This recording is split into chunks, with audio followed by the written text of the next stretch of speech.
Assalamualaikum warahmatullahi wabarakatuh. Kembali lagi dalam acara Bincang-Bincang bersama Bu Bidan. Bersama dengan saya Ica, dan saya nggak mungkin lah di sini sendiri. Saya ditemani oleh salah satu Bu Bidan dari Puskesmas Garung. Silahkan Bu Bidan berkenalan ya. Untuk bunda-bunda yang belum kenal dengan Bu Bidan, silahkan Bu Bidan siapa nih hari ini. Saya ditemani dengan Bu Bidan siapa nih. Monggo perkenalan diri dulu ya Bu. Iya, terima kasih Mbak Ica. Perkenalkan, saya Bidan Istiqomah. Saya bidan VK atau ruang persalinan Puskesmas Garung. Oke, baik. Nah, kali ini kita akan membahas keterkaitan masih masalah kebidanan nih ya Bu Bidan. Nah, pertanyaan yang pertama nih, mungkin yang bunda-bunda juga menanyakan, kenapa sih setelah melahirkan itu biasanya itu harus nunggu dulu 6 jam baru boleh pulang? Kenapa nggak langsung dipulangin nih? Apa di alasannya? Mungkin Bu Bidan Isti bisa share sama bunda-bunda yang nonton acara kita hari ini. Jadi kenapa kok setelah 6 jam melahirkan itu ibu harus dipantau dulu gitu ya. Itu karena yang pertama itu adalah untuk memantau perdarahan pasca melahirkan gitu ya. Baik. Jadi kalau nanti masih dipantau kan nanti kalau ada apa-apa gitu misalnya terjadi perdarahan, jadi bisa ditangani secara tepat dan cepat karena perdarahan itu mengancam jiwa ibu gitu ya. Terus yang kedua, eklamsi atau kejang gitu ya, itu biasanya dimiliki oleh ibu-ibu yang mempunyai tensi darahnya itu tinggi seperti itu. Selama 6 jam ini nanti ibu dan suaminya itu akan diberikan edukasi seputar apa? Seputar masa nifas, bagaimana cara merawat bayinya supaya ibu dan bayi tetap aman setelah pulang dari puskesmas seperti itu. Berarti secara begini, kesimpulannya pemantauan setelah melahirkan itu memang standarnya itu ada secara aturannya memang harus minimalnya 6 jam ya. Jadi untuk bunda-bunda yang mau melahirkan jangan dulu tergesa-gesa untuk pulang karena ternyata 6 jam itu waktu yang sangat penting ya. Utamanya dalam tanda kutip itu pemantauan pada ibu yang setelah melaksanakan kelahiran atau melahirkan bayinya. Jadi begitu lahiran nggak terus langsung dipulangkan gitu ya Bu ya, tetap ada jam pemantauan.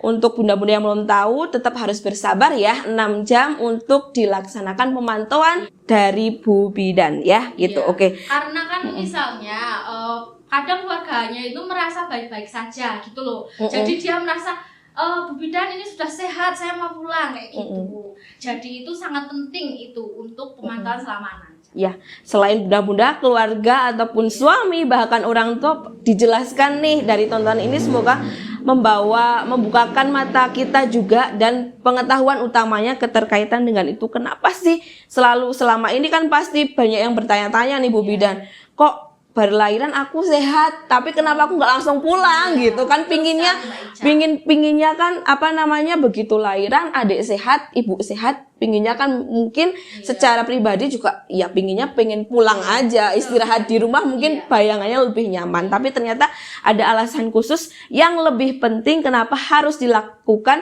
pemantauan minimal adalah 6 jam gitu. Oke, lanjut. Nah, setelah itu apa sih kira-kira tadi sudah pemantauan nih, ini mungkin kasihlah tips lah, memberikan tips bagi bunda-bunda apa sih yang nggak boleh dilakukan setelah seorang ibu itu melahirkan gitu. Ada nggak hal-hal yang boleh dan hal-hal yang tidak boleh dilakukan oleh ibu yang habis melahirkan gitu. Itu juga ada pantangan yang nggak boleh dilakukan pada ibu yang telah melahirkan atau masa nifas gitu ya. Ibu tidak boleh untuk memasukkan benda-benda asing ke dalam vagina ibu gitu ya. Benda-benda asing? Oh, yes. Jadi nggak boleh kayak gitu ya. Terus yang kedua Mbak Ica, jika ada keluhan selama masa nifas seperti perdarahan yang berbau, terus sakit kepala hebat, terus perutnya terasa sangat nyeri gitu, terus demam tinggi, terus payudaranya nyeri dan bengkak, itu juga harus segera periksa gitu ya. Terusan yang ketiga, jangan memendam semuanya, segala suatu hal itu sendirian gitu ya.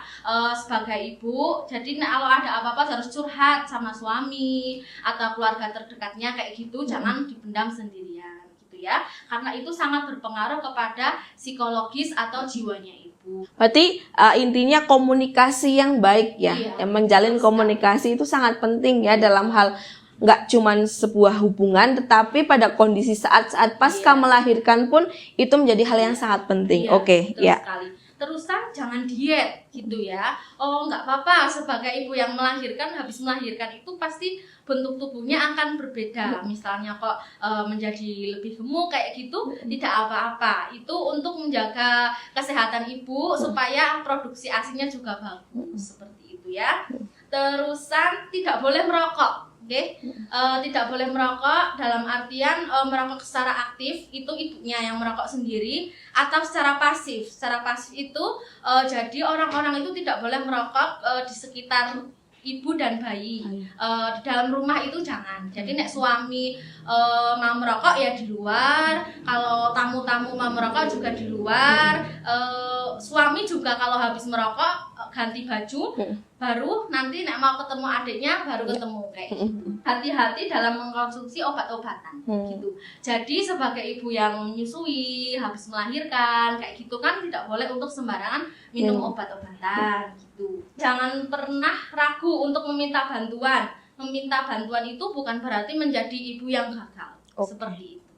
Tingkatkan komunikasi, terus Iya. poin-poin penting tidak merokok dan kemudian tidak mengkonsumsi obat-obatan secara sembarangan, tetap harus terkontrol ya gitu. Oke, lanjut. Nah, tadi sedikit tergelitik nih dengan kata-kata Bu Bidan Isti keterkaitan dengan jangan malu diri ketika proses melahirkan badan kita menjadi gemuk. Nah, biasanya itu kadang-kadang itu banyak bunda-bunda ini yang mungkin cari di Google ataupun dia tanya teman untuk mengembalikan bodi tubuhnya lagi nih dengan penggunaan korset. Nah, itu gimana menurut pandangan Bu Bidan sendiri? Memakai korset itu boleh ya. Jadi tidak dilarang untuk pemakaian korset.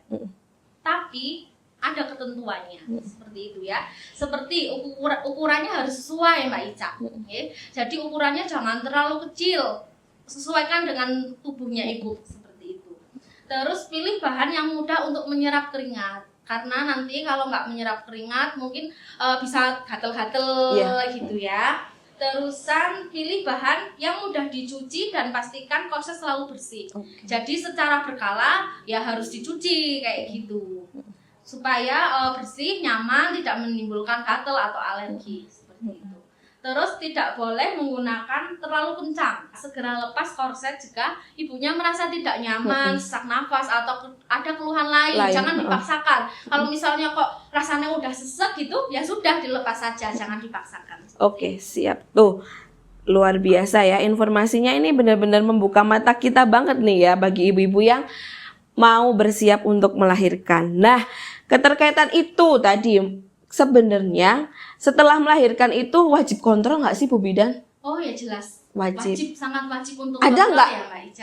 Kalau kayak pemeriksaan ibu hamil kan minimal sekian kali nih. Nah, kalau untuk melahirkan berapa kali nih kita harus kontrol ke tenaga kesehatan nih gitu? Kalau untuk ibu nifas itu untuk kontrolnya itu minimal 4 kali Mbak Ica.